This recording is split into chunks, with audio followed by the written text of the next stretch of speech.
Hello po mga kalingap, mga kababayan, ka-business, kapapi, magandang buhay. Welcome po muli sa aking YouTube channel, Analisa Reality Vlog. Magre-reaction po ako ngayon dito sa naging sa part 71 po ng Jomcar. Pero bagong lahat, maraming salamat po sa mga subscribers. Welcome po, hello. Salamat po sa pagpasok. Salamat po sa suporta to my silent viewers. Thank you po sa nandiyan kayo, nanonood. Salamat po sa hindi pag-skip ng ads. Mga nagla-like, nagko-comment, nag-share po sa aking mga ginagawang reaction. Thank you po sa inyo. So yung reaction ko po ngayon, ito po kay Kalinga Prab. Diyos mio, akala ko po totoo. Pero inobserbahan ko si Carla. Parang may something. Pero pakinggan muna natin. Ito, ang naging conversation nila nung time na nandiyan sila sa table. Ang bihira. Ngayon ako kinabahan ng ganito ah. Uy, ayaw pa. Ay. Nanginig ako.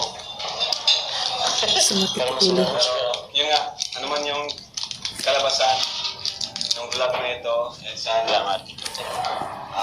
no, naintindihan po nating lahat and no bashing. Kasi medyo mabigat nga. Medyo talagang kagabi halos di rin ako makatulog. Di rin ako makatulog. Serious ba yan? Sa akin ni Carla. Oo nga, nanginginig nga ako. Bihira. Pero gusto ko siguro si Carla na mismo yung magsabi. And nandito lang ako para pumagitna or sumuporta kung ano man yung maging desisyon. Sabi. Ihanda ang mga puso. Ito po yung reactionan ko after ng kung anong sasabihin dito ni Carla. So, Kinakabahan ako. ako rin nga, naiyak na ako sa totoo lang. Okay. Ano Carla? Pwede bang ikaw na yung sa akin? Huwag mo namang biglayin si Joms. Ba't? Explain mo rin yun. Ba't mo inalis? Ba't mo inalis? Dali lang po.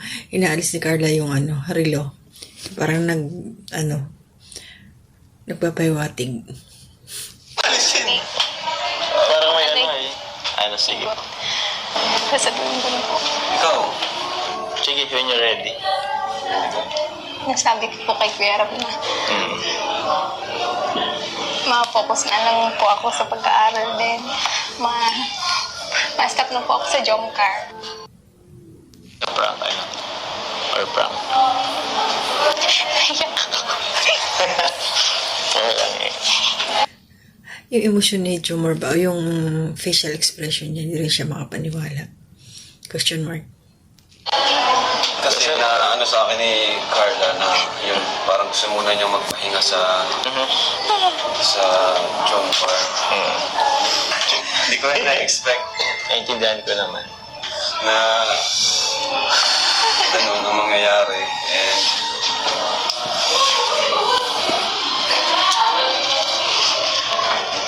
siyempre, wala naman tayong karapatan para andun si Carla. Kung gusto niyang mag-isa or pahinga muna. Pero sinabi naman niya na di naman. Okay mga kalingap, so yun po yung ko dito, Yun yung reactionan ko, yung pagsasabi ni Carla na stop na muna siya sa kanilang lab team dahil magpo-focus na siya sa kanyang pag-aaral. Kasi, si Jomar, inobserbahan ko siya. Although, andun na parang, alam mo yung pakiramdam na ayaw mong, hindi ka maniniwala pero parang gusto mong tanggapin na hindi. Pero siya, napaka-professional. Sige, accept niya kasi nga, naintindihan niya yung sitwasyon ni Carla. Pero tingnan niyo yung emotion ni Carla. Kahit alam niya na pinaprank nila si Jomar, naluha din siya. Parang ibig kong sabihin dito, hindi rin niya kaya na mawala yung team up nila ni Jomar. Kahit pinaprank lang ito ni Kalinga Prab. Nag-usap nga sila. Para sa akin, iba na yung closeness nila ba? Siyempre, yung attached na eh. Kaya mahirap buwag ang tambalan na to, na Jomcar. At saka si Carla, alam niya yung sitwasyon niya. Dahil noon pa man sa natatandaan ko, tinanong ito natin ni Kalingap Ram kung aalis ba siya sa Kalingap. Wala siyang balak. Baga nandun siya. Dahil gusto nga niya maging vlogger din. Ibig sabihin nun, gusto rin niya na makatulong.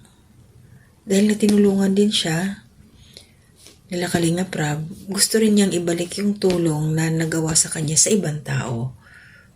Kaya, hindi pwede, hindi basta aalis si Carla, hindi basta-basta mabubuwag ang Jomcar. Maliban na lang kung si Jomar ang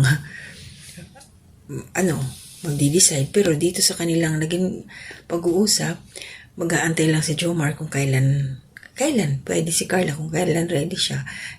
Kasi meron silang Q&A dito. So, syempre, hindi pa sila pwedeng, kung ano man ang nasa behind the scene, hindi natin malalaman yun. Bahala na sila doon. Respect natin. Syempre, bata pa naman kasi si Carla. Mag-focus na sa kanyang pag-aaral. Tao din ang mga yan. May mga pakiramdam yan. May mga puso yan. Syempre, hindi mahuhulog ang kalooban yan. Kaya lang nandun sila sa may limit. Malakas ang kanilang mga self-control. Alam nila kung ano yung mga priorities. Kaya, shout out. Na-appreciate ko or salute ako dito sa tandem ng Jomcar. Kahit ganyan sila, itong time na to na pinaprank niya si Carla o si Jomar, pa rin, makikita mo pa rin, mararamdaman mo pa rin na solid ang ni Jomar pagsuporta kay Carla. Kahit ganun pa man. Malawak din ang kanyang pangunawa, pero masakit yun. Ikaw ba naman biglaan. Pero it's a prank. Hindi po totoo, At thank you kay Carla dahil meron siyang pa-cake kay Jomar dahil doon sa umabot na nga ito ng 200k subscriber si Jomar. Ang bilis lang, bilis ng pag-angat ni Jomar. At syempre, may isang pabahay na to.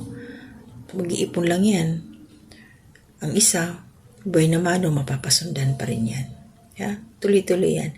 Kaya yung mga nag-iyakan dyan sa comment section, wag po kayong mag-alala. Yung iba pa ulit-ulit na pinanood It's a prank lang po. Hindi po mabubuwag ang Jomcar dahil po sila ay matatag. Sino nagpasimuno? May babasahin tayong dito comment. Ayan. Shout out po kay kay Miss Jane. Sabi niya, si Carla Bells ang pasimuno sa prank pero siya din ang umiyak. Tas yung suspect mo, siya pa nagko-comfort sa'yo. Oo nga, tama. Naiyak si Carla nung sinabi nga niya na na siya, ayaw na niya muna, focus sa studies. Mabait si Jomar. Alam niyang umiyak na si Carla, naluha, siya pa nga tama. Siya pa yung kumbaga relax ka lang, easy ka lang, okay ka lang. Siguro, sabi sa isip ni Jomar, ang lang natin, ang team lang nila, yung love team lang nila, yung mawawala.